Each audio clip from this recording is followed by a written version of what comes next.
සමන්තා චක්කවාලේසු අත්‍රා ගච්ඡන්තු දේවතා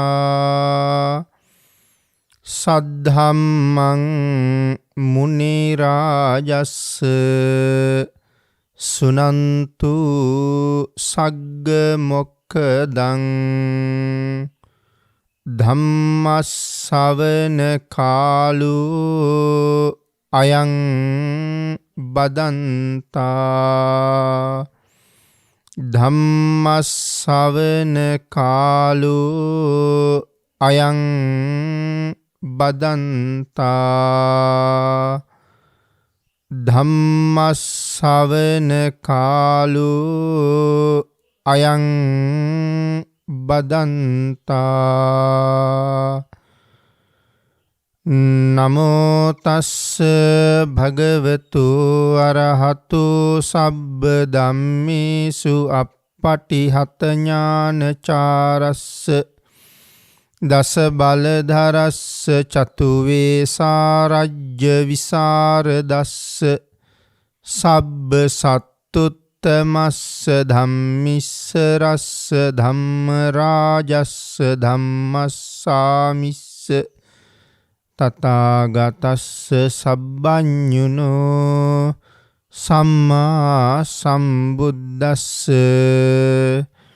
නමෝ තස්ස භගවතු අරහතු සබ්බ ධම්මේසු අප්පටිහත ඥානචාරස්ස දස බලධරස්ස චතු වේසාරජ්‍ය විසරදස්ස සබ්බ සත්තුත්තමස්ස ධම්මිස්ස රස්ස ධම්ම රාජස්ස ධම්මස්සාමිස්ස තථාගතස්ස සබ්බඤුනෝ සම්මා සම්බුද්දස්ස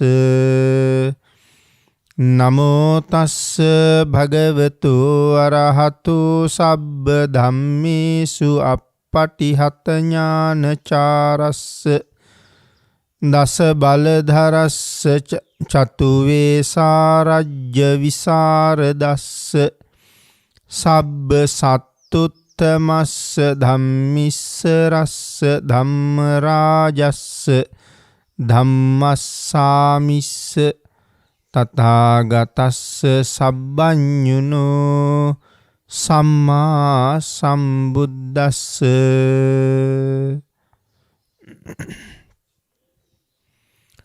සද්ධර්ම ශ්‍රාවක කාරුණික ගුණගරුක බෞද්ධ පින්නතුනි බොහෝම ශ්‍රද්ධාවෙන් යුක්තව සියලු දෙනාම සූදානම් වෙන්නේ තිලෝගුරු ශාන්තිනායක සම්මා සම්බුදුරජාණන් වහන්සේ විසින් ලෝක සත්වයන් පිළිබඳව අසීමිත දයාවෙන් කරුණාවෙන් මෛත්‍රියෙන් යුක්තව අවබෝධ කරගෙන දේශනා කොට වදාළ පරම ගම්බීර වූ ශ්‍රී සද්ධර්මයෙන් බොහෝම පුංචි කොටසක් දේශනා කරවගෙන ධර්ම ගෞරවයේ පෙරදරි කරගෙන දේශනාගත ධර්මයේ ශ්‍රවණය කරන්නත් එසේ ධර්ම ශ්‍රවණය කිරීමෙන් ලැබෙන අවවාද අනුශාසනා තම තමන්ගේ ජීවිතවලට එකතු කරගෙන වඩාත් නිවැරදි මෙලොව ජීවිතයක් සකස් කරගන්නත් ඒ තුලින් සුගතිගාමී වූ පරලෝ ආයිති භවයකින් සැනසෙන්නත් අවසානයේ ප්‍රාර්ථනා කරන බෝධියෙන් සැප සහිත ප්‍රතිපදාවකින් උතුම් චතුරාර්ය සත්‍ය ධර්මය අවබෝධ කරගෙන මේ සංසාරයෙන් එතර වීමේ බලාපොරොත්තු ඇතුව ඒ උතුම් බලාපොරොත්තු උතුම් ප්‍රාර්ථනා එලෙසින්ම මුදුන්පත් කර ගැනීම සඳහා මේ උතුම් වූ ධර්ම දානානිසංසයත් ධර්ම ශ්‍රවණානිසංසයත් තම තමන්ගේ ජීවිත කාලය තුල මෙතෙක් සිදු කරගත් අන්‍ය වූ සියලුම කුසල ධර්මයන්ගේ ආනිසංසත් හේතු වේවා කියලා ප්‍රාර්ථනා කරනවා. පින්නතුනි, අද ධර්මදේශනාවේ මාතෘකාව හැටියට මම යොදා ගන්න කල්පනා කළේ සුළු වුවත් කුසලයේ කොයිතරම් මහත්ඵලද, ඒ වගේම සුළු කුසලයක් මහා කුසලයක් කොයි ආකාරයෙන් විපාක දෙනවද, කර්මය සහ කර්මඵලය කොයි විදිහෙන් සංසාරගත ජීවිතවලට බලපානවද කියන මේ කාරණා ඉස්මතු කෙරෙන ഘോഷක සිටුතුමාගේ උප්පත්ති කතාව පැහැදිලි කරමින් මේ ධර්ම දේශනාව සිද්ධ කරන්නේ. පින්නතුනි, දඹදිව අජිත කියන රටක් තිබුණා. ජම්බුද්වීපේ මේ රට හඳුන්වලා තියෙන අජිත කියලා. මේ බොහෝම අතීත කතාවක් මේ පැහැදිලි කරන්නේ. ඒ අජිත කියන රටේ එක කාලයක මහත් වූ දුර්භික්ෂයක් ඇති වුණා. මිනිස්සුන්ට ජීවත් වෙන්න මගක් නැතුව ගියා. ඒ නිසා බොහෝ දෙනා රට අත්හැරලා යන්න පටන් ගත්තා. මේ කාරණාව පැහැදිලි කරන සමහර තැනක සඳහන් කරනවා අහිවාතක කියලා රෝගයක් මේ රටේ පැතිරෙන්න පටන් ගත්ත නිසාත් මිනිස්සු රට හැරලා යන්න ගියා කියලා. කෙසේ වෙතත් මේ අය විශාල වශයෙන් තමන්ගේ ගම රට අත්හරින්න පටන් ගත්තා. මේ රටේ ජීවත් වුණා කෝතුහාලික කියලා පුද්ගලයෙක්. ඔහුට හිටියා කාලි කියලා බිරිඳක්. ඒ වගේම කෝතුහාලිකට පුතෙක් හිටියා. ඒ පුතාගේ නම කාපි. බිරිඳ කාලි, පුතාගේ නම කාපි. කෝතුහාලිකත් තමන්ගේ බිරිඳයි තමන්ගේ දරුවයි දෙන්නම අරගෙන රටින් පිටත් වුණා. ඒ පිටත් වෙනකොට තමන් සන්තකව තිබුණා නම් යම් ධනස්කන්ධයක් අතින් අරගෙන යා හැකි මිල මුදල් රන් රිදී මුතුමැණික් වගේ ධනෙ ඔවුන් මේ ගමනට එකතු කරගත්තා. ඔවුන් දීර්ඝ මාර්ගයක ගමන් කළ යුතුයි. ජීවත් වෙන්න පහසු තැනක් හොයාගන්න. කාලයක් තිස්සේ අතේ මිටේ තියෙන මිල මුදල් වැය වියදම් කර කර මේ අය මේ ගමන යනකොට අරගෙන ආපු මිල මුදල් ටික නම් ඉවර වුණා. නමුත් තවම ජීවත් වෙන්න සුදුසු ප්‍රදේශයක් හොයාගන්න බැරුව ගියා. ඒ නිසා දැන් ආහාරත් නැහැ. කුසගිනි වේදනාව බොහොම තදින් දැනෙනවා. දින ගණනාවක්ම කුසගින්නේ. වඩාගෙන ඉන්න තමන්ගේ දරුවා වඩාගෙන යන්නත් දැන් අපහසු තරම්. දරුවා වඩාගෙන ඉන්න ස්වාමියා කෝතුහාලික තමන්ගේ බිරිඳට කියනවා අපි දෙන්න නිරුපද්‍රිත වුණොත් යහපත් තැනක් හොයාගන්න පුළුවන් වුණොත් දරුවෙක් හදාගන්නවා කියන එක අපිට බාධාවක් නෙමෙයි. ඒක මහලොකු වැඩකුත් නෙමෙයි. ඒ හින්දා මේ බඩගින්නෙන් ඉන්න වෙලාවේ මේ ළමයෙකුත් කරපින්නගෙන යනවා කියන කාරණාව හරීම අමාරු වැඩක්. ඒ නිසා මොහු මෙහි දාලා අපි දෙන්න යමු කියලා. කාලි කියනවා ඔය දරුවා කියලා කියන්නේ මගේ ජීවිතේ. මගේ ප්‍රාණය හා සමානයි මගේ දරුවා. කොහොම හරි දරුවා ගෙනියන්න ඕනේ. ඔබට තනියම දරුවා අරන් එන්න බැරි නම් අපි මාරුවෙන් මාරුවට දරුවා අරන් යන් කියලා. දැන් දෙන්නම ඒ එකඟතාවයකට ඇවිල්ලා ටික දුරක් කෝතුහාලික දරුවා වඩාගෙන යනවා. ටික දුරක් කාලි දරුවා වඩාගෙන යනවා. සඳහන් කරනවා අම්මා දරුවා ගන්නකොට බොහෝම පරිස්සමට මල් මාලයක් අතට ගන්නවා වගේ අරගන්නවා. නමුත් කෝතුහාලික බොහොම අකමැත්තෙන් ද්වේෂසිතින් කරන්න දෙයක් නැති නිසා දරුවා ගන්නවා. මෙහෙම බොහොම වෙහෙස නිසා දරුවටත් කුසගිනි නිසා එක අවස්ථාවක කෝතුහාලිකගේ අතේදිම දරුවට නිින්ද ගියා. ඉතින් ඒ නිින්ද ගිය වෙලාවේ බිරිඳට මදක් ඉස්සර වෙන්න කියලා ඔහු දරුවා ගහක් යට තියලා හිමීට ඇගේ පිටිපස්සෙන් ගියා. මද දුරක් ඇවිදගෙන ගියපු මව ආපහු හැරිලා බලහම ඔහුගේ අතේ දරුවා නැති බව දැකලා මගේ දරුවා කෝ කියලා ඇහුවා. අන්න අහවල් ගහයට ඔහු නිදි කරවලා ආවා කියලා කිව්වා. ඒ පපුවට අත් දෙකින් ගහගනිමින් මගේ දරුවා මට නොලැබුණොත් මමත් ජීවත් වෙන්නේ නැහැ කිය අඬන්න පටන් ගත්තා. කෝතුහාලික ආයෙත් දුවගෙන ගිහිල්ලා දරුවා අරන් ආවා. දෙන්නම නැවතත් මාරුවෙන් මාරුවට දරුවා කරපින්නගෙන යනවා. දරුවටත් බොහොම වෙහෙසයි. අතින් අතට මාරු වෙනකොටත් එහෙමයි. අනේ ඔහු මගදී මැරිලා ගියා. මැරුණ දරුවා පස්සෙක විසි කරලා මේ දෙන තවත් දුර ගෙවාගෙන යනකොට මේ අය කොහොම හරි ගොපල්ලන් වාසය කරන ගමකට ගොඩ වුණා.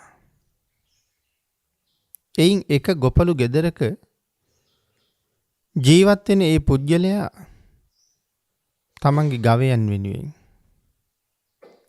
කිරි දෙන්න වෙනුවෙන් ඒ නිවසේ කාලෙන් කාලෙට මංගල්‍යයක් පවත්වනවා. ගුණ දන්න මිනිස්සුන්ගේ ස්වභාවය කිරි ටික ලබලා දෙන, පොහොර ටික ලබලා දෙන, ඉඩ කඩන් සරු කරලා දෙන, කෙත්වතු වපුර ගන්න උදව් කරන, නැත්නම් සීසෑම් ආදී කටයුතු කරලා දෙන, කොළ ටික මැඩ ගන්න උදව් කරන, ජීවිතේ බොහෝ කටයුතු වලට හැම ආකාරයකින්ම Tamanට පිහිට වෙන මේ ගව සම්පත මහා සත්පුරුෂ ගුණ ඇති අය ඒ ගවයන්ට සැලකුවේ බොහොම පුදුම කරුණාවකින්. ඒ ජීවිතේ යම් තැනකට ආවනම්, යම් තැනට ගොඩ නැගුණනම්, භුක්ති විඳින යම් සතුටක් සැපයක් තියෙනවනම්, Tamanට ඕන කියලා හිතෙන දේවල් අරගත්තනම් මේ හැම දෙයක්ම බොහෝ දේවල් වලට මේ ගවයාගෙන් ලැබිච්ච උපකාරය බොහොමයි. ගවයෝ ඉන්න අයට ආහාර පාන ටික සපය ගන්න, සමහරට දරුවන්ගේ ඕනෑපාකම් සම්පූර්ණ කරගන්න, ඒ පොහොර ටික, ඒ කිරි ටික විකුණලා අපි ධනයක් අතට ගන්නවා. වර්තමාන වෙනකොට සමහර අය කතා කරන්නේ ගවයෙක් ඉන්නවනම් නැත්නම් ගවයෝ ඉන්නවනම් බැංකුවක මුදල් තියනවට වඩා විශ්වාසයි කියලා. මොකද ඕනම වෙලාවක ගවයෙක් මිල කරන්න පුළුවන්. ඉතින් ඒ නිසා ගවයන්ට මිලත් නියම කරලා සමහර වෙලාවට යාන වාහන ගන්න වෙච්චහම ගවයෝ දිහා බලලා තමයි තව වාහනයට මෙච්චරක් මුදල් ඕනේ, මේ ගවයෝ ටික විකුණහම මෙච්චරක් ලැබෙනවා, නැත්නම් මේකෙන් ණය නැතුව අරන් එන්න පුළුවන්. ඔය වගේ දේවල් තීරණය කරන්නේ. නමුත් අතීතයේ අය මේ ගවයෝ වෙනුවෙන් මංගල්‍ය පැවැත්තුවා. ඒ නිසා මේ නිවසෙත් මේ දෙනුන් වෙනුවෙන් මංගල්‍යයක් පවත්වනවා. ඒ මංගල්‍ය නටන ගායන උත්සවයක් නෙමෙයි. කාලා බීලා මත් වෙලා එහෙම ගත කරන අවස්ථාවකුත් නෙමෙයි. අබුද්ධෝත්පාද කාලයක් පසේ බුදුරජාණන් වහන්සේ නමක් නිවසට වැඩම කරවලා උන්වහන්සේට උපස්ථාන කරලා උන්වහන්සේට දන් පැන් දීලා එයින් ලබා ගන්න කුසල් මේ ගවයන්ට අනුමෝදන් කරනවා. තිරිසන්නුන්ට පින් අනුමෝදන් වෙන්නේ නැහැ කියන කාරණාවයි ධර්මයේ සඳහන් කරන්නේ. නමුත් අතීතේ මිනිසු කරලා තියෙන දේවල් තමයි මෙතන මේ සඳහන් කරන්නේ. එදත් හරියටම මේ පිරිස ඒ නිවසට ගොඩ වෙච්ච දවසේ ආගිය තොරතුරු අහලා ඒ ගෙදර ඉන්න ගොපළු පුද්ගලයා ගිතෙල් සහ කිරිබත් ඒ දෙපළටත් දුන්නා. කාලිය තමන්ගේ පංගුවත් තමන්ගේ ස්වාමියාට දීලා කියනවා ස්වාමීනි ඔබ වහන්සේ ජීවත් වෙනවා කියලා කියන්නේ මගේ ජීවිතයට මහත් වූ සාධාරණයක්. ඔබ වහන්සේ ජීවත් වෙනවා කියලා කියන්නේ මගේ ජීවිතයට පායපු තවත් ඉරක් වගේ. මේ ජීවිතේ ආලෝකමත් කරපු ඔබ ඉදිරියටත් මට සරණ වෙන්න නම් ඔබ කුසපුර ආහාර ගන්න ඕනේ. තමන්ගේ ආහාර පංගුවත් එක්කම කෝතුහාලිකට දුන්නා. ගිතෙල් එක්ක ප්‍රණීත කිරිබත්. කොටස් දෙකම ඔහු වැළඳුවා. පසේ බුදුරජාණන් වහන්සේත් දාන පිළි අරගෙන පුණ්‍යානුමෝදනා කරලා අහසින්ම වැඩියා. උන්වහන්සේ වැඩියට පස්සේ ගොපල්ලා තමන්ටත් ආහාර ටිකක් බෙදාගෙන අනුභව කරනකොට කෝතුහාලික ගොපල්ලගේ කට දිහා බලාගෙන ඉන්නවා. ඔහු ටික වෙලාවකින් කිරිබත් කොටසක් කඩලා අරගෙන ළඟ හිටපු සුනක දේනුවකටත් දුන්නා. කෝතුහාලික කල්පනා කරනවා මේ සුනක දේනුවත් මට වඩා පින් කරලා තියෙනවා. හැමදාම මේ වාගේ ප්‍රණීත ආහාර ඇයත් අනුභව කරනවා ඇති. එහෙමත් කල්පනා කර කර ඉඳලා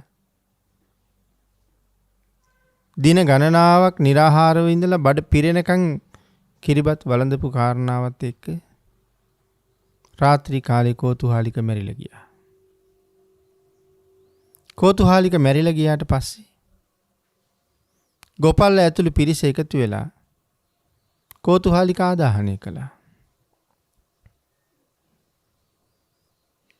ඔහුගේ බිරිඳ කාලි නොයෙක් තැන් තැන්වල කුලී වැඩ කරලා ධනයක් උපයගෙන නිතරම ගොපළු ගෙදරට වඩින පසේ බුදුරජාණන් වහන්සේට දන් දුන්නා. උන්වහන්සේට දම්පැන් පූජා කරලා නිතර ප්‍රාර්ථනා කරනවා ස්වාමීනි මරණයට පත් වුණ මගේ ස්වාමියාට මේ සියලුම කුසල් අනුමෝදන් වේවා. භවභෝග සම්පත් ආඩ්‍ය වේවා. බොහෝ දේවල් වලින් ඔහු සුගතියේ ඉපදුනහම සම්පූර්ණ වේවා. බොහෝ දේවල් සම්පූර්ණ කරගනිත්වා. මෙවන් දුක්ඛිත ජීවිතවලට කවර කවමදාකවත් පත් නොවේවා. මේ නොඑක ආකාරයෙන් ඒ ප්‍රාර්ථනා කළා. ඒ තවත් නිතර මිල මුදල් හොයාගෙන පසේ බුදුරජාණන් වහන්සේට දන් දීලා බොහෝ කුසල් ජීවිතයට එකතු කරගත්තා. කෝතුහාලික මරණින් පස්සේ අර ගොපළු ගෙදර හිටපු බැල්ලගේ කුසේ පිළිසිඳ ගත්තා. සුදුසු කාලයේ බැල්ලිය පැටියෙක් බිහි කරා. අර ගොපල්ලා හැමදාම කිරි දොවනකොට එක දිනකගේ කිරියේ මේ සුනක පැටියට දෙනවා. ඒ කිරි අනුභව කරන ඔහු බොහොම වේගෙන් හැදිලා වැඩිලා ලොකු මහත් වුණා. මේ ගොපල්ලට කොච්චර වැඩ තිබ්බත් යටත් පිරිසෙන් දවසකට දෙපාරක් බුදුරජාණන් වහන්සේ වන්දනා කරන්න යනවමයි. ඒක ඔහුගේ සිරිත. ගවයෝ ටික බලන්නත් ඕනේ. කෑම දෙන්න වතුර දෙන්න ගාල් කරන්න මේ ඔක්කොම කරන්න ඕනේ. සමහරලාට ගවයෝ ටික උදේ ඇරියහම රැයින් රෑ වෙලා ගෙදරට අරගෙන එන්නේ. නාවක් කරගෙන නැහැ පහසුකම් නැහැ. ඉතින් මේ දේවල් ඔක්කොම කරගෙනට රැහෙන්න සෑහෙන රෑ වෙනවා. නමුත් පින්නතුනි එච්චර වැඩ තිබිලත් මේ අය දවසකට දෙපාරක් කොහොම හරි බුදුන් වදිනවා. හිතලා බලන්නකෝ මේ කරුණ තමන්ගේ ජීවිතයට අරගන්න. අපි කොච්චර කාරණා සඳහන් කර එදිනෙදා කටයුතු වලින් මැගෑර ගන්නවද? විශේෂයෙන් ආගමික වත් පිළිවෙත් වලින් මැගෑර ගන්නවද? නමුත් මෙච්චර වැඩ තිබිච්ච මිනිස්සු දවසකට දෙපාරක් බුදුන් වඳින්න විහාරයට ගිහිල්ලා තියෙනවා. ඒකනේ පිළිතුරු සඳහන් කරන්නේ.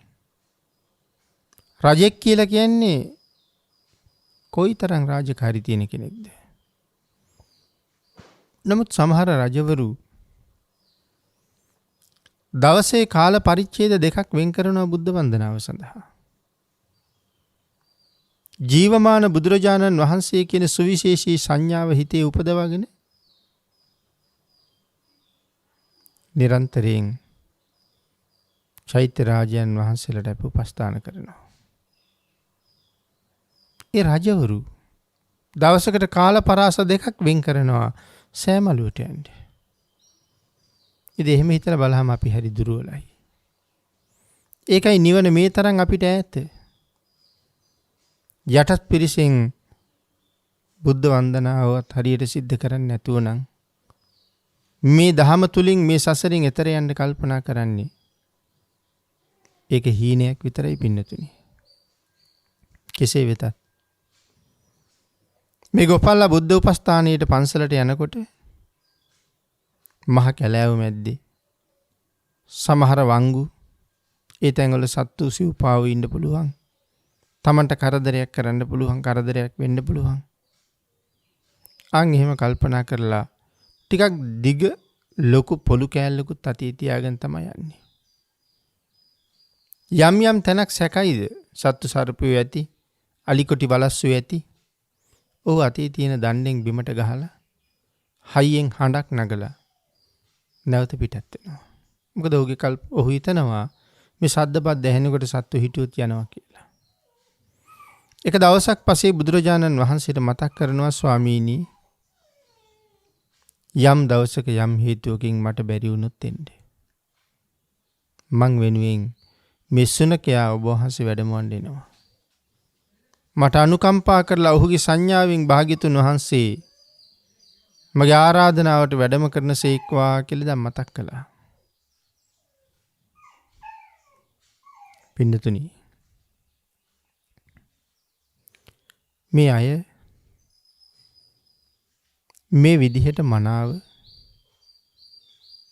පින්කම් දහම් සම්පූර්ණ කරගන්නවා තමන්ගේ ජීවිත කාලවල.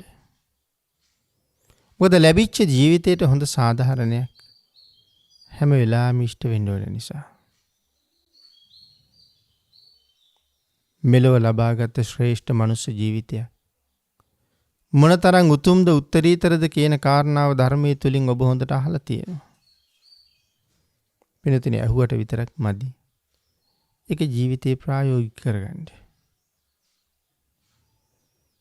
පින්නතුනි ගෝපාල භාග්‍යතුන් වහන්සේට එහෙම ආරාධනා කරාම භාග්‍යතුන් වහන්සේ ආරාධනාව පිළිගත්තා. සමහර දවස්වලට ගෝපාලට යන්න බැරි වුණා. ඊටාම උනන්දුවෙන්, ඊටාම කැමැත්තෙන්, බොහොමත්ම උද්‍යෝගයෙන් බුදුරජාණන් වහන්සේ වෙනුවෙන් මනාව දම්පැන් හදලා පූජා කරන්න ගෝපාල කටයුතු කළා වගේම සමහර දවස්වලට අර සුනකයාට කියනවා ඔබ ආද ගිහිල්ලා බුදුරජාණන් වහන්සේ වැඩමවගෙන එන්න කියලා. ඔහු ඒ වෙලේ හරි සතුටින් කරන්නේ. තමන්ගේ ස්වාමියා විහාරයට යනකොට සමහර තැන්වල ශබ්ද කරලා දණ්ඩෙන් පහර දීලා යනවද? සුනකයත් ඒ තැන්වල නතර වෙලා හයියෙන් තුන් පාරක් බුරනවා. දැන් වනසතුන් ඉන්නවා නම් ඉවත් උනාය කියන සංඥාවෙන් ඔහු නැවත යනවා. එහෙම මේ ආරක්ෂාව සැපිය යුතුයි කියලා කල්පනා වෙන තැන්වල ඔහු හැම වෙලාවෙම ආරක්ෂාව හැදුවා. විහාරයට ගිහිල්ලා 3 වතාවක් බුරනවා. බුරලා පැත්තකටලා නිදා ගන්නවා. බුදුරජාණන් වහන්සේ දන්නවා මේ අහවල් ගෙදර දානෙට යන්නයි මේ ඇවිල්ලා තියෙන්නේ. භාග්‍යතුන් වහන්සේත් සුදුසු වෙලාවේ චීවර ආදී පිළියෙල කරගෙන සිවුරු පොරවගෙන දානෙට වඩින්න එළියට වඩිනවා. පින්නතුනි බුදුරජාණන් වහන්සේ වඩිනකොට සුනකයා ඉස්සර වෙනවා. සමහර වෙලාවක බුදුරජාණන් වහන්සේ කල්පනා කළා මේ සතා මේක අවබෝධයෙන්ම කරන වැඩක්ද. ඒ නිසා උන්වහන්සේ දවසක් වඩින මාර්ගයෙන් මෑත් වෙලා වෙනත් මාර්ගයක වැටියා. සුනකයා වහාම ඉස්සරහට පැනලා පාර රැක්කා. ඕක නෙමෙයි පාර මේක කියනවා වගේ. නැවතත් ඔහු පාදයෙන් ඉවත් කරලා ඉස්සරහට යන්න හැදුවොත් සඳහන් කරන වහාම පස්සට පැනලා සිවුරු පොටෙන් කෙලවරක් හපාගෙන ආපහු අදිනවා කියලා. එතකොට භාග්‍යතුන් වහන්සේ දැනගන්නවා මොහු මේක අවබෝධයෙන් කරන වැඩක්. ඉතින් මේ සංඥාවෙන් බොහෝ අවස්ථාවන් වල බුදුරජාණන් වහන්සේ පසේ බුදුරජාණන් වහන්සේ වැඩමවලා තිබයි ගෙදර දාන්නට. ඔහුගේ හඬ පාවිච්චි කළා උන්වහන්සේගේ ආරක්ෂක විධිවිධාන සඳහා. මේ සියල්ල මනාව සකස් කරගෙන බුදුරජාණන් වහන්සේට දම්පැන් පූජා කරමින් නිරන්තරයෙන් තුනුරුවන්ට කීකරු වෙමින් මේ පිරිස කටයුතු කරනවා. එක දවසක් ගොපල්ලා බුදුරජාණන් වහන්සේට වස්ත්‍රයක් පූජා කළා. මොකද භාග්‍යතුන් වහන්සේගේ සිවුර දැන් දිරලා තියෙන්නේ.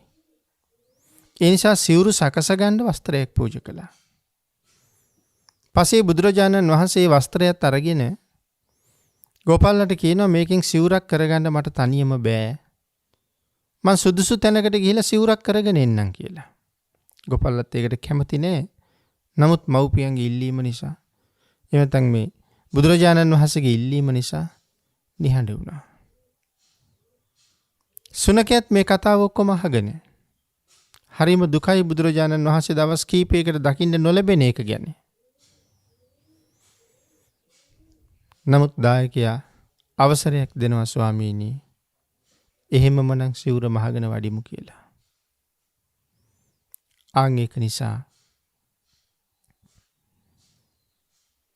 භාග්‍යතුන් වහන්සේ මතක් කළා. මං සිවුර මහගන්න සුදුසු තැනකට ගිහිල්ලා සිවුර මහගෙන ආපහු එන්නම් කියලා. ගෝපල්ලගෙන් සමු අරගත්ත පසේ බුදුරජාණන් වහන්සේ එහෙම්ම මහසට පැන නැගලා ගන්ධමාදන පර්වතයට වැඩියා. පින්නතුනි බුදුරජාණන් වහන්සේ නොපෙනී යන තාක්කල් අර ගෙදර ඉන්න සුනකයා බුරබුරා බුදුරජාණන් වහන්සේ දිහා බලාගෙන හිටියා. නොපෙනී යනවත් එක්කම ලයි මඩල පැලිලා ඔහු මරණයටපත් වෙලා තව්තිසාවේ උප්පත්තිය ලැබුවා. දැන් බාණ්ඩ භාග්‍යතුන් වහන්සේ වෙනුවෙන් අසීමාන්තික සෙනෙහසකින් මහත් වූ ප්‍රේමයෙන් ගෞරවයෙන් මනාව සකසගත්ත මනාව වූ පුෂ්පදානය. එහෙම නැත්තම් මනාව පිළියෙල කරගත්ත කුමන හෝදයක් භාග්‍යතුන් වහන්සේට පූජා කරලා කොච්චර දේවල් ප්‍රාර්ථනා කරන්න පුළුවන්ද? කොච්චර දේවල් සම්පූර්ණ කරගන්න පුළුවන්ද? එදත් අදත් භාග්‍යතුන් වහන්සේගේ සරණ අපිට තියෙනවා. හැබැයි පින්නතුනි ඒක අපි හිතන වෙලාවට හිතන විදිහට අපිට ලැබෙනව නෙමෙයි. එහෙනම් දැන් පසේ බුදුරජාණන් වහන්සේ ගන්ධමාදනයට වැඩියා. සුනකයාගේ ලය පැරිලා මැරිලා දිව්‍ය ලෝකේ උප්පත්තිය ලැබුවා. දීර්ඝ කාලයක් ඔහු දිව්‍යසප විඳින්නේ නැහැ. ධර්මයේ සඳහන් කරනවා තිරිසන්නුගාව ඇද ගති ගුණ නැහැ කියලා. ඒ බුදුරජාණන් වහන්සේ සම්බන්ධයෙන් හදවතින්ම ප්‍රේම මාත්‍රයක් ඔහු තුල තිබුණා. ඒ වගේම නිතර නිතර අර ගෙදර දන්වල දණ්ඩාහම ඔහුට බත් කටක් දෙන නිසා ඔහු බොහෝම කුළු පග වෙලයි හිටියේ. නමුත් බුදුරජාණන් වහන්සේ නොපෙනී යනකොටම ඔහු මැරිලා ගියා. ඔහුත් සුගතියේම උප්පත්තිය ලැබුවා. පිනතුනි දෙවියෝ දීර්ඝාෂ භුක්ති විඳින පිරිසක්. හැබැයි අඩු ආයුෂයෙන් මරණයට පත් වෙන්න හේතුත් නැතුවම නෙමෙයි. විශේෂයෙන් සඳහන් කරනවා. පසේ බුදුරජාණන් වහන්සේට දන් දුන්නේ මේ ගොපළු පුද්ගලයා. පසේ බුදුරජාණන් වහන්සේ වෙනුවෙන් මහත් වූ ගෞරවාදරයක් ඇති කරගෙන තමයි මේ උපස්ථානය කරන්නේ. ශ්‍රද්ධාව වැඩි වෙන්න සිල් ගුණ දියුණු වෙන්න අපි කරන හැම පින්කමකම ආනිසංසයත් එසේම දියුණුයි. ඒ වගේම එසේම උසස්. හිතේ පිරිසිදු බවට අනුව ඒකේ විපාකය අඩු වැඩි වෙනවා. සුනකයා මරණයට පත් වෙලා තව්තිසාවේ ඉපදුනා. අපි මතක් කරමින් හිටියේ කුසල ධර්මයන්ට අනුව දෙව්ලොව ගත කරන කාලය වෙනස් වෙනවා කියලා. සමහර කෙනෙක් මහා කුසලයක් කරලත් දෙව්ලොව යනවා. මේ සුනකයා වගේ සමහර කෙනෙක් අල්ප කුසල කර්මයක් නිසා දෙව්ලොව යනවා. දෙවියෝ දිව්‍ය ලෝකෙන් චුත වෙන්න හේතු කීපයක් තියෙනවා. එක හේතුවක් තමයි පින් මදිකම. දෙව්ලොව ඉන්න පින් මදිකම. දෙව්ලොව වාසය කරන්න පින් මදි නම් එවන් අය මනුලොවට එනවා. මනුලොවදී අප්‍රමාදීව බොහෝ කුසල් කරගන්නවා. මොකද මේ පින් කරන අය දිව්‍ය ලෝකේ ඉපදුනහම මුළු ආයුෂයම විඳ විඳ දෙව්ලොවට වෙලා ඉන්නෙත් නැහැ කියලා කියන්නේ. මොකද මනුස්ස ලෝකේ තමයි කරගන්න පුළුවන් ලොකුම පින්කම් තියෙන්නේ. මේ ලෝකේ හරි විශේෂ රටක්. මේ මනුස්ස ලෝකේ කියලා කියන්නේ. මේ ලෝකේ විශේෂ තැන. බොහෝ දෙනාට බොහෝ කුසල් රැස් කරගන්න තියෙන අගනා තෝ තැනක්. ප්‍රඥාව දියුණු කරගන්න තියෙන හොඳම තැනක්. ඒ නිසා මේ දෙවියෝ දිව්‍ය ලෝකෙ ගිහිල්ලා ඉපදුනාට ඔය බෝසත්වරු වගේ අය නැවත නැවත ඉක්මනට පින්කම් කරගන්න මනුලොව වෙවිලි ඉපදෙනවා. හේතුව මනුලොව ඉපදිලා බොහෝ පින්කම් කරන්න පුළුවන්. ශ්‍රද්ධාවට අනුව කර්මයේ කර්මඵලයේ පිළිගැනීමත් එක්ක ඒ පින්කම් වල ආනිසංසය දෙගුණ තෙගුණ වෙන්න පුළුවන්. කෙසේ වෙතත් පසේ බුදුරජාණන් වහන්සේගේ වියෝව දරා ගන්න බැරි වෙච්ච සුනකයා ලය පැල්ල මැරිලා ගිහිල්ලා තව්තිසාවේ ඉපදිලා. ඒක විශේෂයෙන් සඳහන් කරනවා.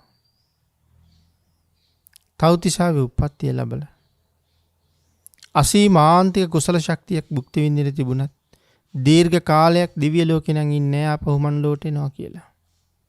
ඒ වගේම ඔහු මනුලොවට එනවා. ඒ අපේ බුදුරජාණන් වහන්සේගේ කාලේ. නමුත් ඇවිල්ලා උපදින්නේ කොහෙද කියන කාරණාව සිහිපත් කරනවා. මනුස්ස ලෝකෙට තමයි ඇවිල්ලා උපදින්නේ. මනුස්ස ලෝකෙට උපදින්න එන්න හේතු වෙන එක කාරණාවක් විශේෂයෙන් සඳහන් කළා. දෙවියන්ට තමන් විසින් අරගෙන ගියපු කුසල ශක්තිය හීන වෙනකොට එතන ඉන්න බැරි යනවා.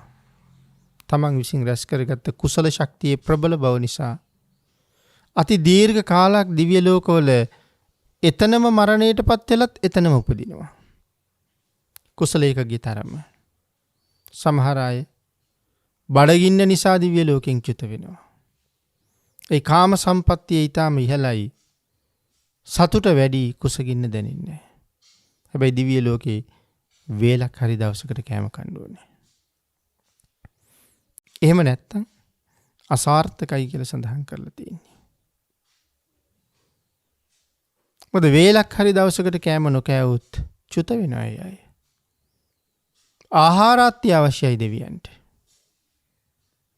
සමහර දෙවියෝ තවත් කෙනෙක් දිහා ඊටාම ද්වේෂ සහගතව බලාගෙන ඉඳලා ආශය පුලුස ගන්නවා. මනුස්ස ලෝකේ ස්වභාවයත් ඔයිට දෙවනි නැති ස්වභාවයක්.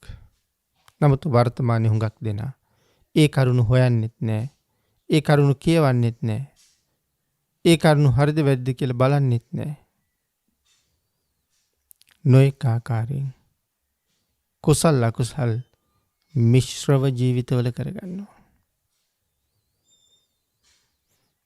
දැන් සුනකයත් දිව්‍ය ලෝකේ ඉපදුනත් කෙටි කාලයයි දිව්‍ය ලෝකේ ඉන්නේ.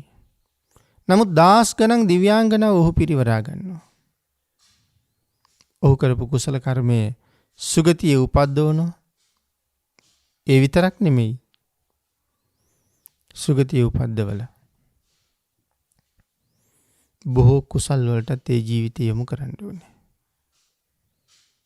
කුසල කර්මයෙන් සුගතියට ආවි. එතකොට අපි මේ ගමන නිමාවක් නැහැනේ. එතකොට නැවත දුගතිගාමී වෙන්න නම්, නැවත සුගතිගාමී වෙන්න නම් නැවත බොහෝ කුසල් කරන්න ඕනේ. ඒ කුසලයට අනුව තමයි තීරණය වෙන්නේ කොච්චර කාලයක් ඉන්නවද කියලා.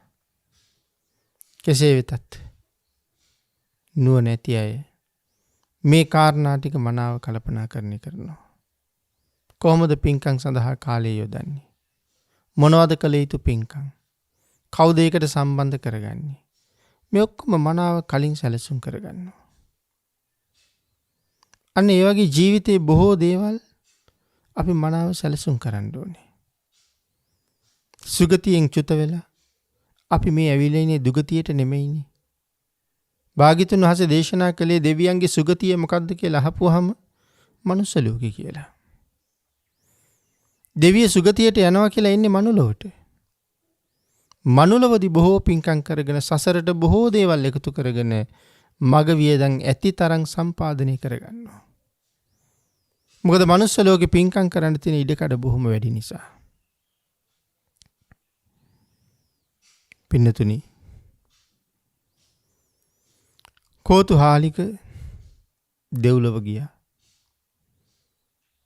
ඊට පස්සේ ඔහු දෙව්ලොවෙන් චුත වෙලා ආයි මනුලොවට එනවා. දෙව්ලොවෙන් චුත වෙලා මනුලොවට එන්නේ බොහෝම කුසල් රැස් කරගෙන මේ සංසාරයෙන් එතර වෙන මගක් හදාගන්න. නමුත් පින්නතුනේ ඒක අපි හිතන තරම් පහසු නෑ. ගුණ පුරන්න ලෑස්ති වෙන්න මායාවේ බලපෑම බොහොම වැඩි. මොන ක්‍රමයෙන් හරි අද මේ පින්කම කරනවා කියලා කල්පනා කරගෙන හිටියත් ඊට වඩා වැඩි යමක් යෙදිලා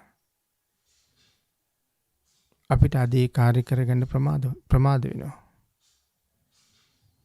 ඉතින් ප්‍රමාදයේ භාග්‍යතුන් වහන්සේ අගය කරන්නේත් නැහැ. කෙසේ වෙතත් දැන් දෙවියෝ දෙව්ලොවින් චුත වෙලා පින් කරගන්න ඉන්නේ මනුලොවට කියලා අපි මතක් කළා. මනුස්ස ලෝකේ ඇවිල්ලා ඉපදිච්ච මේ දෙවිවරු හොඳට අවබෝධ කරගන්නවා බොහෝ අය මං ආවේ මොකටද කියලා. හැබැයි හුඟක් අයට ආවේ මොකටද කියන කාරණාව අමතක වෙනවා. ඒක ගිහි පැවිදි කාටත් වෙන දෙයක්. මෙහි ආවේ මොකටද? ඒ කාරණාව අමතක වෙනවා. ආන්ගේ කාරණාව අමතක වෙච්ච නිසා. කරුණාව, දයාව, මෛත්‍රිය, අනුකම්පාව නැති නිසා. සමහරවිට නැවත කාලේ මිඩංගු කරන්න සිද්ධ වෙනවා. කෙසේ වෙතත් දෙව්ලොවින් චුත වෙච්ච මේ පුද්ගලයාව මනාව මේ ලෝකේ සුරක්ෂිත වුණා. ආරක්ෂා සම්පත්තියක් ඔහුට පුදුම විදියට සැලසුණා. මොහු මනාව සුරක්ෂිතව ආරක්ෂිතව මේ නිවසේ ඇදිලා වැඩිලා පෝෂණය වුණා.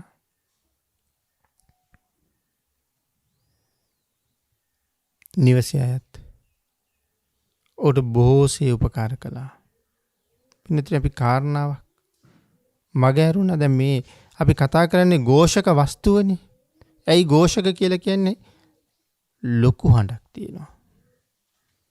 ඉතින් සඳහන් කරනවා තව්තිසාවේ ඉන්න කාලේ විශේෂයෙන් මේ පින්කමක් කරගන්න කටයුතු කරපු මොහොතක මනුස්ස ලෝකෙට ඇවිල්ලා වාසනාවන්ත විදිහට භාග්‍යතුන් වහන්සේට දානයක් පූජා කරගන්න ලැබෙනවා. ඒක බොහොම භාග්‍ය සම්පන්න අවස්ථාවක් හැටියට සලකන බව සිහිපත් කර කර විශේෂයෙන් ඒ අවස්ථාව මුදුන්පත් කරගන්න අවස්ථා හදා ගන්නවා. සත්පුරුෂයෝ ලැබුණ ජීවිතවලට පුදුම විදිහට සාධාරණ කරගන්නවා. දැන් මේ පුද්ගලයා කෝතුහාලික දෙව්ලොව ඉපදුනා. දෙව්ලොවින් චුත වෙලා ඇවිල්ලා මනුලොව ඉපදුනා. එක දවසක් මනුලොව ඉපදිච්ච මොහු අපේ බුද්ධ කාලයේ මනුලොවට එන්නේ. අපේ භාග්‍යතුන් වහන්සේ ජීවමානව වැඩ ඉන්න කාලේ කොසබෑ නුවර හිටියේ උදේනි කියලා රජ කෙනෙක්. එතකොට මේ කෝතුහාලික නැත්තම් කෝතුහාලික මැරිලා පස්සේ මේ සිටු ගෙදර කරන පින්කම් අනුමෝදන් වෙන්න ඒ හැටියට වෙලා සමහරලාට කටයුතු කරනවා. ඒතර අපේ බුදුරජාණන් වහන්සේගේ කාලේ හුදේනි රජුරෝ රාජ්‍ය කරන කාලේ මනුලොව ඉපදිච්ච කෝතුහාලික බොහොම සුවසේ වැඩුණා. නමුත් ඔහු ගණිකාවගේ කුසෙන් ඉපදුනේ. ගණිකාව පිරිමි දරුවන්ට කැමති නැහැ. තමන්ගේ වෘත්තිය හරි පුරුදු කරවන්න කාන්තාවන්ට තමයි වෛශ්‍යාවන් කැමති. ඒ නිසා විශේෂයෙන් පිරිමි දරුවා මට එපා කියලා කල්පනා කරලා කහල් ගොඩකට විසි කරලා ගියා.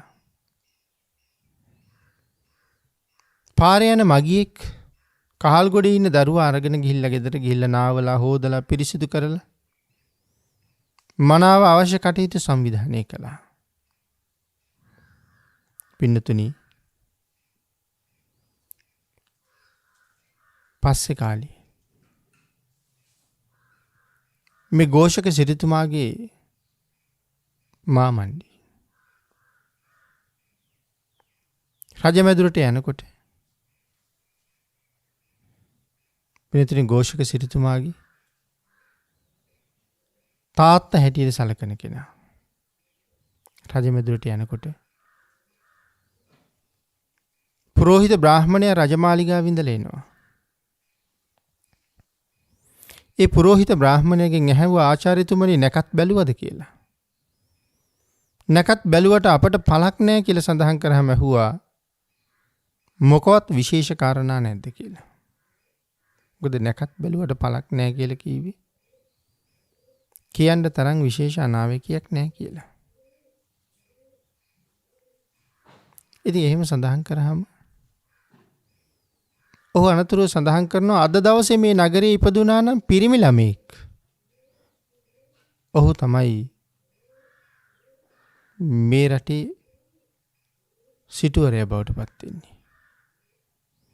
එහෙම සඳහන් කරපු ගමම්ම සිටුතුමාට ඇති වුණේ පුදුමාකාර සතුටක්. මොකද පින්නතුනි තමන්ගේ නිවසේ බිරිඳත් මේ වෙනකොට දරුවෙක් බිහි කිරීමට සූදානමින් ඉන්න නිසා ඔහු කල්පනා කළා මගේ බිරිඳවත්ද මේ දරුවා බිහි කළේ. වහාම සේවකයෙක් ගෙදරට යවලා කීවා බලලා එන්න. බිරිඳට දරුවා ලැබිලාද කියලා. ඔවුන් ඇවිල්ලා කියනවා නැහැ. ඒ තාම ප්‍රසූත කරලා නැහැ. ඒ වෙලාවේ මොහු කල්පනා කළා. එහෙනම් ඔහු මම හොයාගන්න ඕනේ. ඔහු හොයාගෙන ඔහු ධාරක තනතුරේ තියාගන්න ඕනේ. යම් හේකින් මගේ බිරිඳත් පුතෙක් බිහි කළොත් මොහු මරලා දානවා. ඊට පස්සේ කාලේ හැරි මගේ දරුවට කල්පනා කළා ධනෙ හිග නැති වෙයි කියලා. අන්න එහෙම කල්පනා කරලා දැන් මේ කෝතුහාලික දැන් දෙව්ලොව ඉපදුනානේ. දෙව්ලොවින් මනුලොවට ඇවිල්ලා වෛශ්‍යාවගේ කුසට ගිහිල්ලා වෛශ්‍යාව පිරිමි දරුවා විසි කරලා දැම්මා. පාරේ යන අහිංසකයෙක් අරන් ගියා. ඒ අහිංසකයාට කහවණු 1000ක් දීලා සිටුවරයා ඔහු ගෙන්න ගත්තා. කහවණු 1000ක් දීලා මේ චීවරයත් එක්ක ගෙන්න ගත්තා. විශේෂයෙන් කහවණු 1000ක් දීලා ඒ දරුවා ගෙන්න ගත්තා. මේ දරුවා කහවණු 1000ක් දීලා ගෙන්නගෙන තමන්ගේ බිරිඳ පිරිමි දරුවෙක්ම බිහි කරපු නිසා කල්පනා කළා දැන් මොහු මරණයටපත් කළ යුතුයි. මොකද මොහු හිටියොත් මගේ දරුවට ලැබෙන එකක් නෑ සිටු තනතුර ලබන්න. අන්න ඒක හින්දා පින්නතුනි මේ දරුවා මරලා දාන්න නොයෙක් අවස්ථාවන් වල පුදුමාකාර සැලසුම් හැදුවා. දරුවා ගෙන්නගත්ත ගෙදරට. මනාව පෝෂණය වුණා. දැන් තමන්ගේ බිරිඳටත් පිරිමි දරුවෙක් ලැබුණ නිසා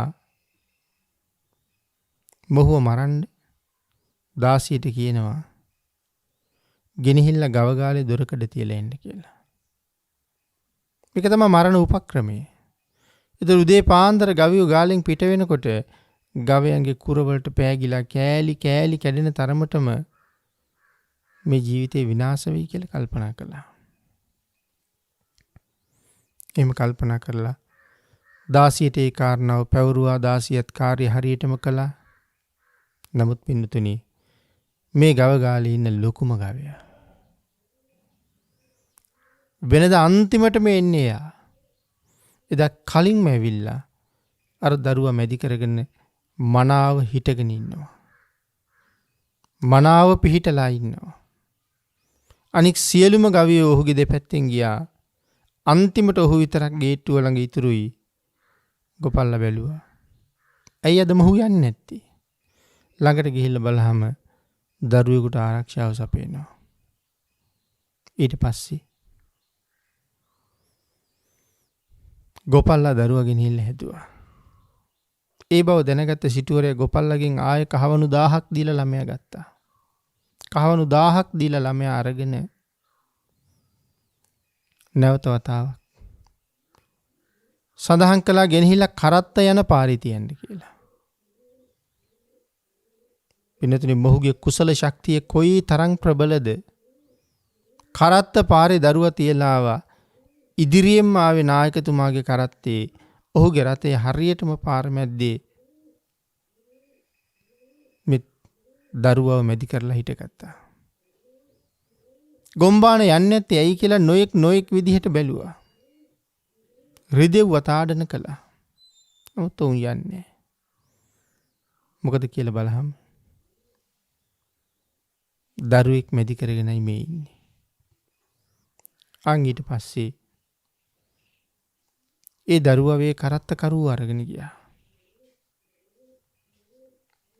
නැවතත් ආරංචි වුණා දරුවා මැරුණේ නෑ. කරත්ත කරුව ගෙනහිල්ලා කරත්ත කරුටත් කහවණු 1000ක් දීලා ප්‍රධානියට නැවත දරුවා ගෙනල්ලා අර කාලී කියන දාසියට කියනවා මොහු ගෙනහිල්ලා අමු සොහනේ දාන්න හිවල්ලුන්ට කන්න කියලා.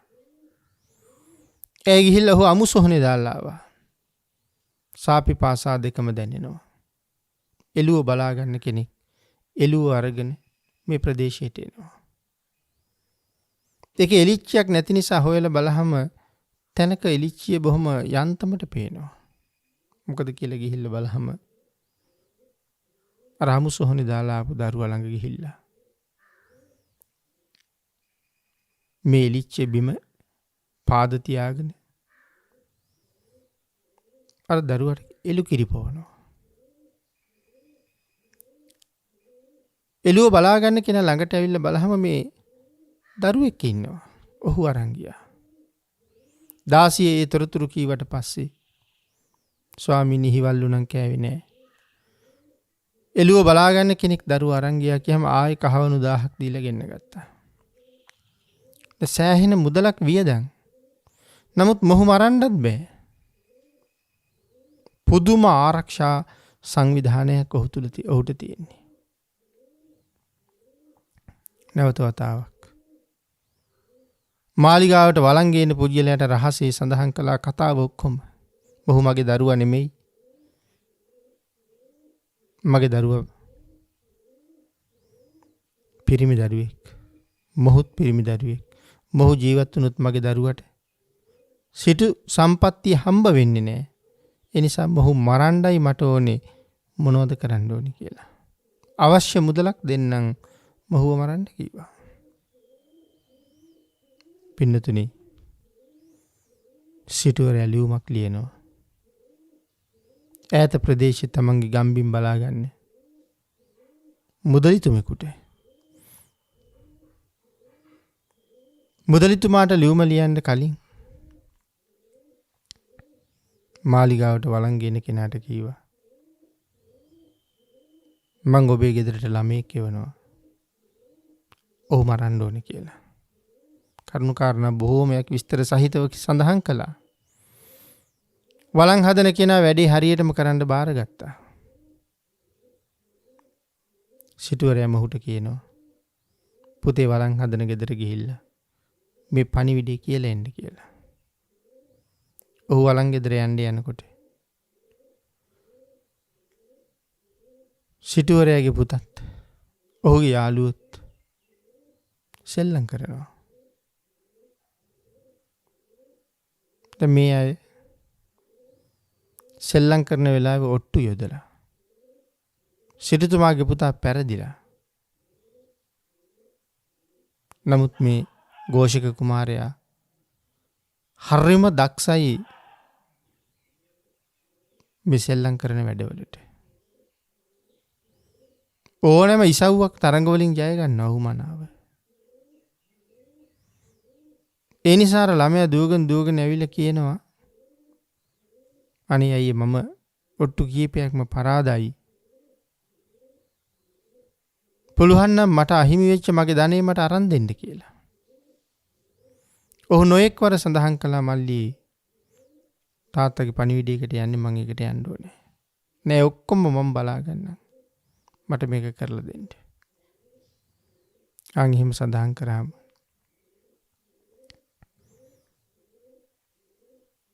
මේ දරුවා සෙල්ලම් කරන තැන නතර වුණා. සිටුතුමාගේ පුතා වළං ගෙදර ගියා ලියුමක් අරගෙන. මම අහවල් දිහාවේ ඉඳලා යාවි. අහවල් සිටුවරයා මගේ තාත්තා. එහෙම කරුණු කියහම කරුණු අවබෝධ කරගෙන අනේ අර දරුවා ඇදගෙන ගිහිල්ලා පහර දීලා මරලා වළං පෝරණය ඇතුළට විසික්කා. හැන්දෑවේ සෙල්ලම් කරලා ഘോഷක ගෙදර ගියා. එයි මගේ පණිවිඩය ගියේ නැද්ද පුතේ කියලා අහපුවම සඳහන් කළා මට යන්න නොදී මල්ලිම ගියා. සිටුතුමාට උන් හිටි දැන් අහිමි වුණා. අමතක වුණා. ඇඟිල්ලේ වතුර වෙනවා වගේ තේරුණා. මාව නසන්න එපා කියලා වළං ගෙදර යනකන් දුවගෙනම ගියා. නමුත් රජුරන්ගේ හඬ ඇහිලා ඔවුන් සඳහන් කළේ කළ යුතු කාර්ය හරියටම කළා මහරජා ඔබට අඬන දෙයක් ඉතුරු නැහැ කියලා. නමුත් මොනවා කරන්නද වැරදුනා. තමන්ගේ පුතා වළං පෝරණය ඇතුලේ පිච්චෙනවා. නමුත් ජීවිතේ තව තවයි තමන් කරගත් අකුසල කර්මයන් මෙනෙහි කර කර කොයි තරම් දැවෙනවද, තැවෙනවද, පිලිස්සෙනවද. අන් අයට නොකරන දේවල්, නොකියන දේවල් එක එක්කෙනාගේ චිත්ත සංතානවල තියෙන නිසා ඔවුන් කොයි තරම්නම් මෙන්න මේ රාගය, ද්වේෂය, මෝහය මේ ආදී ධර්මතා නිසා අසරණ වෙනවද, කරදර සහගත පුද්ගලයෝ බවට පත් වෙනවද? අකුසලයේ හැම වෙලාවෙම අපට අනර්ථයක් නපුරක්ම කරනවා. කුසල කර්මයක් පමණයි හැම කල්හිම සත්වය සුවපත් කරන්නේ. යහපතට පමුණවන්නේ. එනිසා හැමෝම උදාර කුසල් රැස් කරන්න ඕනේ. සිටුවරයට පුතා අහිමි. සිටුවරය කල්පනා කළා මොහු මරන්න විදිහක් නැහැ. මම මොන ක්‍රමෙන් හරි අදේ වැඩි කරනවා. දැන් බලන් ගෙදර වැඩිත් අසාර්ථකයි. අන් එහෙම කල්පනා කර කර දැන් මොහුට තවත් කරදරයක් කරන්න, තවත් රිදවන්න උත්සාහ කරන මොහොතක් මේ සිටුවරයා. ඒ නිසා ලිපියක් ලියලා දෙනවා දුර ප්‍රදේශයේ ඉන්න තමන්ගේ මුදලාලි කෙනෙකුට. ඒ ලිපිය ලියලා තියෙන්නේ මේ ලියුම අරගෙන ඉන්නේ මට ඉන්න අවජාත දරුවෙක්. මොහු ජීවත් වෙන එක මට මහා හිරිහැරයක්. හොයන්න බැරි වෙන්නම මරලා දාන්න අවශ්‍ය ප්‍රමාණයට මුදල් ගෙවනවා කියලා. කවුද එහෙම කියන්නේ? මේ සිටුවරයා. අනෙක් සිටුවරයාට යවන ලියුම මේ තියෙන්නේ. ඔහු ලියුමත් අරගෙන පිටත් වුණා දැන් තරුණ වයසේ. මේ වෙනකොට අවස්ථා 6ක්ම ඔහු මරා ගන්න බැරි වුණා. තරුණ වයසේ ඔහු පිටත් වෙලා යනවා. කොහොම හරි ගිහිල්ලා මුදලාලිගේ ගේ ගාවටම යනවා. මුදලිගේ ගෙදරට ගොඩ වෙලා මුදලිගෙන් අහනවා. මුදලිගේ ගෙදරින් අහනවා. මේක අහවල් මුදලිගේ ගෙදරද? මං කොසබෑනුවර සිටුවරයාගේ පුතා. මේ කරුණු දක්වලා විශේෂයෙන්ම තමන් කවුද කියලා හඳුන්වලා දුන්නට පස්සේ මුලා දෑනිගේ බිරිඳට මහ පුදුමාකාර හුරු බවක් තියෙනවා මොහු දැක්කම. අනේ හුරු බවත් එක්ක ඌට බොහෝම උපකාර කළා.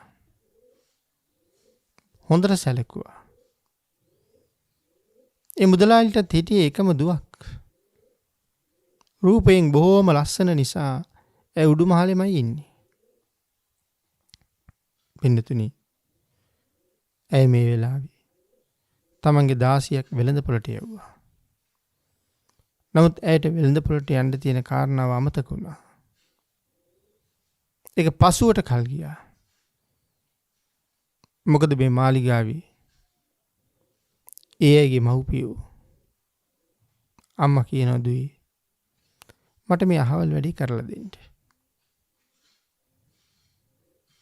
ඉතින් එහෙම සඳහන් කරාම බොහෝ දෙනාගෙන් ඒක කෙරෙන්නේ නැහැ. කරලා දෙන අයත් ඉන්නවා. කැමැත්තෙන් කරන අය ඉන්නවා. අකමැත්තෙන් කරන අය ඉන්නවා. ඉතින් අම්මගේ වචනේට එරෙහි වෙන එක කොයිතරම් බලපෑමක් කරනවද ජීවිතයකට. මේ අම්මත් පුදුමාකාර විදිහට මේ දරුවට ලෙන්ගතුයි. අම්මලා බොහෝ දෙනෙක් එහෙමයි. ඒ නිසා කෑම බීම සපයලා දාසියට කිව්ව නිදාගන්න සුදුසු තැනක් හදලා දෙන්න කියලා. ඒ සියල්ල මේ අය සම්පූර්ණ කළා. උඩුමාලේ ඉන්න සිටු කුමාරි තමන්ගේ දාසියක් යම් කාරණාවකට පහළට එවහම ඒ දාසිය නැවත උඩට යන්න කල් ගියා. අන් ඒ නිසා විශේෂයෙන් සඳහන් කළා යම් කෙනෙක් පෙර භවයක නමුත් කුසල් කළා නම් ඒ කුසලයේ බලපෑම සාංසාරික පුරුද්ද ඕනෑම තැනක ඕනෑම කාලයක අපට ඇති වෙන්න පුළුවන් කියන කාරණාව තහවුරු කරවමින් සඳහන් කරනවා කෑම ටිකක් ගෙදරින් දුන්නාම ඒක කාලා ඔහු තැනක නිදාගත්තා. 16:15ට ගිහිල්ලා එන්න කල් ගියා. ඒ නිසා මේ ගෙදර අර තරුණ දුව උඩුමාලේ ආරක්ෂාකාරීව ඉන්න දුව 16ට බොහොම චෝදනා කළා. එන්න වෙලා ගියා කියලා. ඒ කාරණාව සඳහන් කළා. මෙහෙම පිරිමි දරුවෙක් ඇවිල්ලා ඉන්නවා. ලොකු හාමිනේ මට එතෙන්ට උදව් කරන්න කිව්වා. එහෙම සඳහන් කරාම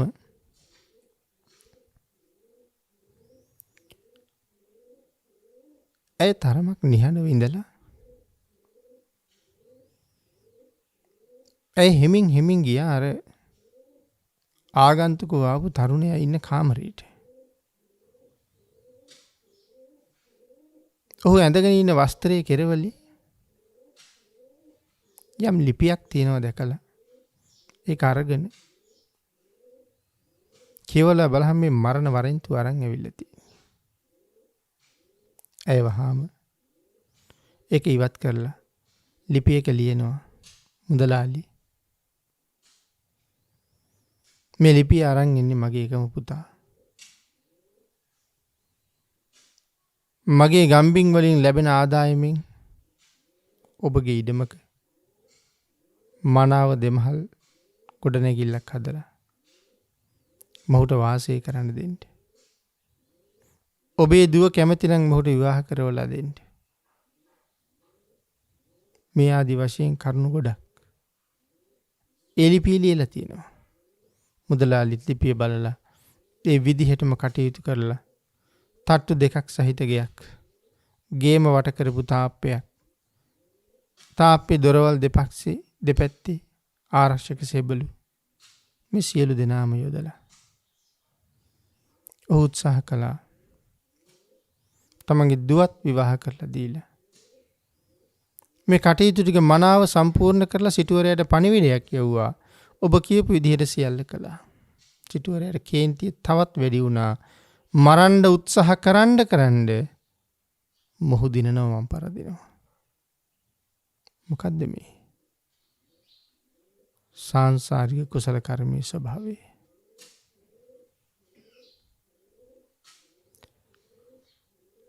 පින්නතුනි අවස්ථා 7ක් ඔහු මරන්න උත්සාහ කළා. අවස්ථා 7ෙම ඔහු මරා ගන්න බැරුව ගියා. අවස්ථා 7ෙම ඔහු බේරුණා. පසේ බුදුරජාණන් වහන්සේ උපද්‍රව වලින් බේරගන්න තැන බුරබුරා උන්වහන්සේ එහාට මෙහාට වැඩමවන්න උපකාර කරපු කුසල ශක්තියයි මේ විපාක දෙන්නේ. බාන කුසලයේ කොහොමද කියලා. අන්තිමට කොසබෑ නුවර සිටුවරයා මරණාසන්න කාලේ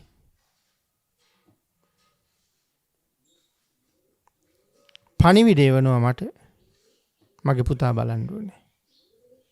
මොකද සිටුවරයට උවමනා වෙලා තියෙන්නේ තමන් මැරෙන්න කලින් ඔහුට කිසියම් කරදරයක් කරලා ඔහුට අයිති වෙන්න යන ධනස්කන්ධය ඔහුට නොලැබෙන්න සකස් කරන්නයි.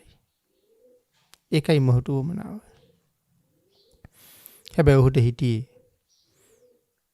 බොහොම ඥානවන්ත බිරිඳක්. ඇය මේ සියලුම කාරණා සැලසුම් කරනවා. ඇයට මේ දරුවා පිරිමි දරුවෙක් ගෙදර ආවා කියලා කියනකොට ඇති වුණේ පුදුමාකාර සෙනෙහසක්. ඒක අතීත සෙනෙහසයි. මොකද කෝතුහාලික කාලේ එදා බිරිඳ ඇයි කියලා සඳහන් කරන්නේ. ඒක නිසා ඇය දිගටම ඔහුට රැකවරණය හැදුවා.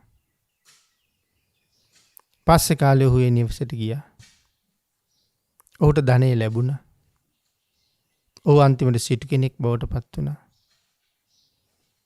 ඒ සිටු තනතුර ලබන්න ධනෙ ලබන්න ජීවිතේ ලබන්න ඔහුට කටයුතු කරපු හැටි මනාව පැහැදිලි කෙරුණා. ඔහු ඒ සියල්ල සම්පූර්ණ කරගෙන සාංසාරික කුසල මහිමයෙන් තමන්ගේ දිවි ගමන පෝෂණය කරගත්තා. එනම් මේ කුසල කර්මයන් එලව මෙලව අපි සුරක්ෂිත කරන හැටි මනාව පැහැදිලි කරලා තියෙනවා.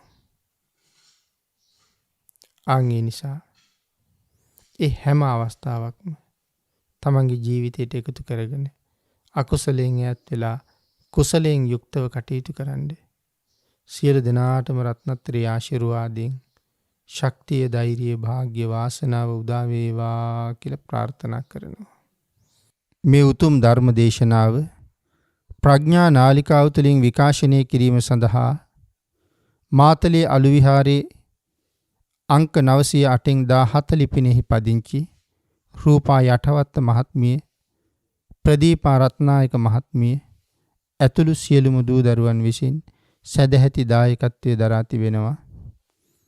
උතුම් අරමුණ බදුල්ල හපුරඳ වත්ත හෑගොඩ පදිංචිව සිට මීට මාස 3කට පමණ පෙර පරලොව සැපත් වන්නට යෙදුණු WAJ රත්නායක මෑණියන්ට පුණ්‍යානුමෝදනා කිරීමේ මූලික අභිප්‍රායයෙන් මේ උතුම් ධර්ම දානමය කුසල කර්මයේ සිදු කළ අතර මින් ජනිත වන්නා වූ මහා පුණ්‍ය සම්භාරය එතුමියට අත්පත්ව සසර ගමන යහපත් වී ඊටාම ඉක්මන් භවයක අමා මහ නිවනින් සැනසෙන්න වාග්ය වාසනාව ලැබේවා. එමෙන්ම මීට වසර 16කට පමණ පෙර පරලොව සැපත් වන්නට යෙදුන ජයසේන රත්නායක පියාණන්ටත් මීට වසර 5කට පෙර පරලොව සැපත් රෝහණ යටවත්ත මහත්මයා ඇතුළු දෙපාර්ශ්වයේ නමින් පරලොව මිය පරලොව යන්නට යෙදුන සියලුම ඥාතීන්ටත් මේ ධර්ම දානමය කුසල් අනුමෝදන් වේවා. ගෞරවනීය දේශකයාණන් වහන්සේටත් ධර්ම ශ්‍රවණය කළ ලක්වැසි ලෝවැසි සියලු දෙනාටමත් මේ කුසල් අනුමෝදන් වේවා. නිදුක් නිරෝගී භාවයේ චිරජීවනයේ උදා වේවා. ප්‍රාර්ථනා කරන බෝධියෙන් සැප සහිත ප්‍රතිපදාවෙන් අමා මහ නිවනින් සැනසීම උදා වේවා කියලා රූපා යටවත්ත මහත්මිය ඇතුළු පිරිස විසින් ප්‍රාර්ථනා කරනු ලබනවා. ඒ පින්වත් පිරිස විසින් පුණ්‍යානුමෝදනා කළ සියලු දෙනාටම පින් අනුමෝදන් වේවා. ආශිර්වාද කළ සියලු දෙනාටම රත්නත්‍රී ආශිර්වාදයෙන් නිදුක් නිරෝගී භාවයේ චිරජීවනයේ සැලසේවා. ඊ타ම ඉක්මන් භවයක ඊ타මත්ම කෙටි කාලයකින් සැප සහිත ප්‍රතිපදාවෙන් උතුම් චතුරාර්ය සත්‍ය ධර්මය අවබෝධ කරගෙන සංසාරයෙන් එතර වීම සඳහා මේ සියලු කුසල ධර්මයන් සියලු දෙනාට හේතු වාසනා වේවා කියලා ප්‍රාර්ථනා කරමු. ආකාසට්ඨා ච බුම්මට්ඨා දේවා නාග මහිද්దికා පුඤ්ඤන්තං අනුමෝදිත්වා චිරං රක්ඛන්තු ලෝක ශාසනං දේවෝ වස්සතු කාලේන සස්ය සම්පatti හේතුච පීතෝ භවතු ලෝකෝ ච රාජා භවතු ධම්මිකෝ දේශක්ඛයෝ නිබ්බානං